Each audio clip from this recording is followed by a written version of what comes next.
Hello, this is my 2023 Bronco base, literally no options. I just put some off-road tires on it. They're Delium Terra Raiders. They look like copies of the Goodyear Duratrax, which is what I wanted to get, but they were like $334 a tire. They're 285 75 16s. I just kept stock steel wheels. These are same size, kind of the same tread. I read somewhere that they're Three Peaks Snowflake rated, but I can't find that anymore, so I'm not sure. But these were 190 bucks on Walmart. They might still be too. They're like the metric fake 33 1250s. They're actually 32.8 inches tall, and they're only like 11 and a half inches wide. But I didn't want a really big heavy tire on there. So these work perfectly for me, and I think they fill the wheel well perfectly. They don't look like the goofy small stock ones.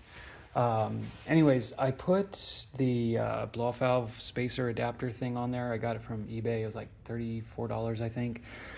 I had one on my 22 Bronco Sport Badlands, and when I bought that, they said it was also for the 2.3 Bronco. In fact, it was for the 2.3 Bronco. No one had one for the Bronco Sport 2.0 at the time. And I thought I got the exact same one. When I went back and looked, it said it was for the like 15 to 19 Mustang 2.3 EcoBoost, which I don't know why. If it's the same engine, it would be different. But this one, the hole that this slides into the adapter, actually wouldn't fit. Not the piston that goes in and out, but there's like another smaller circular part about the size of this top, a little smaller. And that wouldn't actually slide in all the way. So I used to have a little milling machine that I could use, but it's not working right now. So I used the Dremel and dremeled out the edge a little bit, and then cleaned it up with some 80 grit sandpaper. It actually wasn't that bad. It looked pretty good. But it doesn't really matter because see, this tube right here is the outlet of the turbo, and then this comes off of the intake.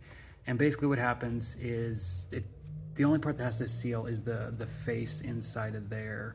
There's a little piston, and this electron, it used to be controlled by vacuum, now it's electronic.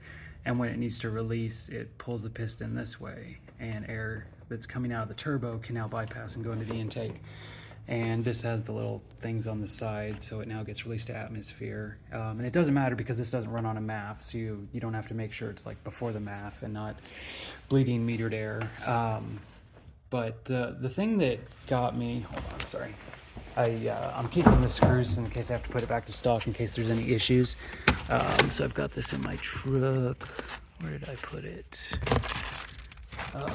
But they decided not to use normal bolts like a normal person would. Oh yeah, it's right here. Oh yeah, no side pockets, just these stupid cargo nets, which I should have realized. I think I did, but I like having pockets. That's where I put my trash. So now I've got that as a trash bag. But I'll show you the issue here. These black screws are what Ford used instead of regular bolts. And normally they would put a little brass insert in this plastic that the bolt screws into. Well, they didn't. It was straight plastic.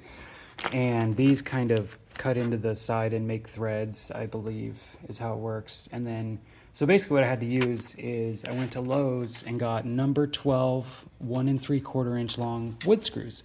And they had almost the exact same thread and diameter and everything. And they're on there, and it's on there tight, it's working. I just drove around.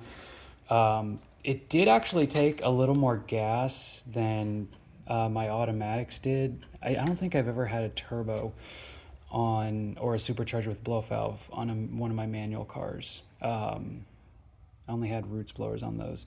So it seemed to take more like throttle before it would actually release and make the whoosh sound. I had a couple of Fords with the 2.0 EcoBoost with an auto, and that would just like immediately, anytime you let off the throttle matter, even if you're just barely pushing it, it would go. So I thought that was interesting. But this is a lot nicer than working on that 22 Bronco Sport Badlands with the 2.0 because this has so much more room because it has to fit that fat freaking 2.7 V6 as well. So I'm digging that. It does have a lot of freaking vacuum lines, which my Bronco Sport also had, and I thought that was ridiculous and stupid, and I don't understand why they need so many of these vacuum lines.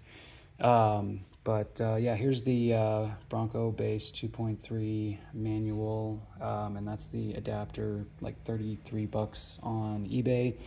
But if you have a 23, I don't know if the 22s are like this. If someone has a 21 or 22 Bronco 2.3, let me know if yours used like screws instead of bolts to hold the blow-off solenoid in. I really want to know. If you can, I don't know. Well, you can't put pictures on YouTube. But anyways, thought that was really weird. So there's the little, that's a tiny serpentine belt. But yeah, but it does make a good whoosh sound. Also, something that I found out, I accidentally dropped one of the bolts down here and I had to get it. It's got this little flapper valve, I guess, in case water gets in there or something. Sorry, I just drove. That's hot. But anyways, that's a little flapper valve. Yeah, right there. That's a little flapper valve. So weird. Ford's doing some weird stuff. And once again, instead of just putting fucking clamps on to get to the air filter, we have 4 bolts. And now they're Torx on the top, but it looks like they also did hex on the outside, which is nice. But somebody's already stripped the shit out of the sides.